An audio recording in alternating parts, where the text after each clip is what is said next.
Halo sahabat, yuk kita mulai video ini dengan doa pagi untuk kita semua ya, doa terbaik tentunya.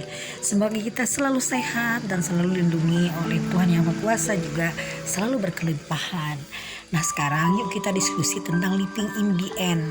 Living in the end itu apa? Living in the end itu kalau kita manifesting, menginginkan sesuatu, kita jangan lihat prosesnya tapi kita langsung tujuan kita apa. Misalkan gini, kita ingin ke Jakarta, nah kita pokoknya akan ke Jakarta aja, karena nanti di jalan ketemu sama apa hambatan, ada hujan, ada traffic light, ada yang lain. Nah itu kan yang lainnya teman-teman ya.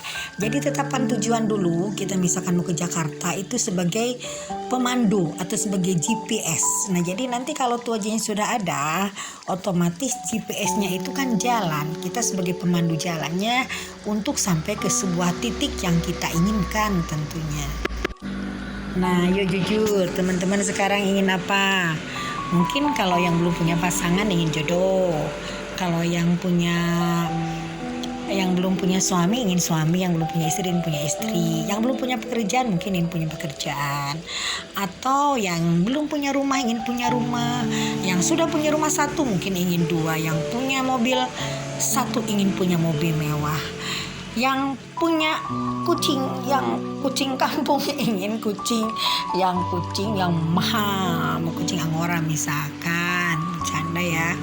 Ya nggak apa-apa, yang namanya keinginan kan isi kepala lain-lain, kita nggak tahu ya ingin apa sih sebenarnya gitu.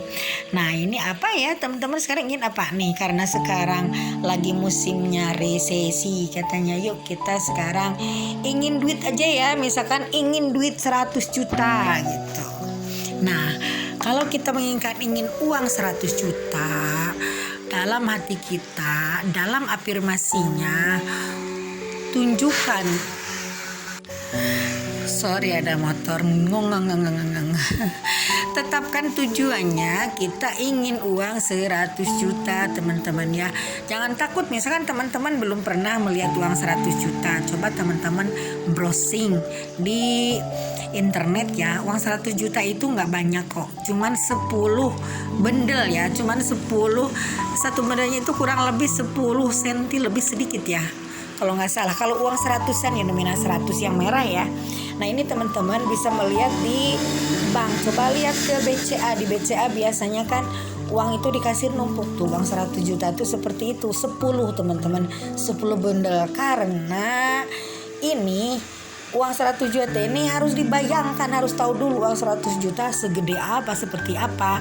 Kalau 1 miliar ini persis ukurannya kalau ditumpuk itu seperti 1 dus Indomie. Jadi kalau dimasukin ke dus Indomie itu 1 miliar itu dengan nominal 100-an itu pas teman-teman. Nah itu gambarannya. Nah jadi teman-teman harus ada gambaran dulu. Oh ini gambar 100 juta seperti ini. Nah jadi tetapkan tujuannya. Lalu kita prosesnya seperti apa? Pertama, kalau kita mengharapkan uang 100 juta, afirmasikan dengan kata-kata yaitu sebelum tidur biasanya. Gimana contoh kata-katanya? Terima kasih Tuhan, aku bahagia dan bersyukur karena aku sudah punya uang 100 juta rupiah. Dan uang ini akan saya gunakan misalkan untuk membeli laptop baru, membiayai anak saya kuliah, ingin membeli sepeda motor baru, ingin membantu orang lain. Nah jadi kalau kita sudah punya 100 juta, tujuannya pun harus diperinci. Jangan sampai 100 juta nanti untuk apa? Kalau bisa uang 100 juta itu juga sebutkan di situ juga untuk membantu orang lain di luar diri kita. Jadi ada nilai amalnya sehingga kita seolah-olah menyediakan wadah yang besar untuk alam semesta. Dan biasanya kalau kita menyediakan wadah yang besar, meskipun kita mintanya hanya 100 juta rupiah, nanti siapa tahu dikirimnya 500 juta rupiah. Amin. Yang kedua, afirmasinya pada keadaan kita bahagia, sedang merasa berkelimpahan. Jangan pada rasa-rasa kita sedang emosi. Jangan rasa-rasa kita sedang ada masalah, misalkan masalah memikirkan hutang, Nah kalau kita misalkan 100 juta itu untuk bayar hutang, kita jangan fokus pada hutangnya, tapi fokusnya ke berkelimpahannya, ke uangnya. Karena kalau sudah punya uang 100 juta dan sudah berkelimpahan, tentunya utang pun akan terbayar. Apalagi kalau hutangnya di bawah 100 juta teman-teman ya. Nah jadi ada tata caranya, ada etikanya. Jadi kita mau minta ini harus dengan cara bersyukur, berterima kasih dan bersyukur kepada alam semesta dan kepada Tuhan yang sudah menciptakan kita.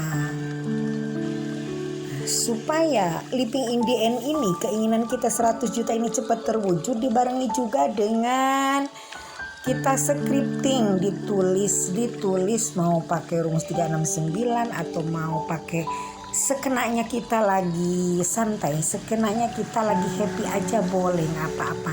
Jadi ini scripting tidak dibatasi, asal catatan lagi-lagi kita harus scripting pada saat kita lagi plong, lagi bahagia, lagi happy. Biasanya kapan scriptingnya? Boleh di pagi hari, boleh di malam hari sebelum tidur teman-teman ya.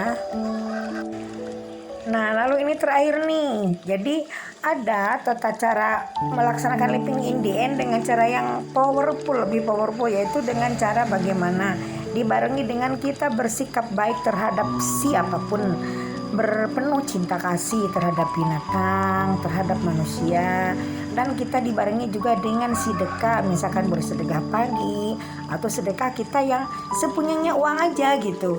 Nah ini contoh ya, ini sorry maaf banget bukannya saya ingin pamer. Tadi pagi saya kan ke ATM, ke pasar ya, di situ ada kata orang mau orang gila, katanya emang nggak gila lah, cuma mungkin kelainan mental karena dia kelihatan lagi mengais sampah teman-teman ya. Aku akhirnya pergi ke warung, beli roti dan beli aqua, aku kasih ke orangnya dan dia terima, luar biasa dia tersenyum. Saya nggak peduli orang yang lihat saya di seberang bank pada ngeliat, pada aneh kali ya, kenapa sih saya pagi-pagi sudah ngasih sarapan orang gila.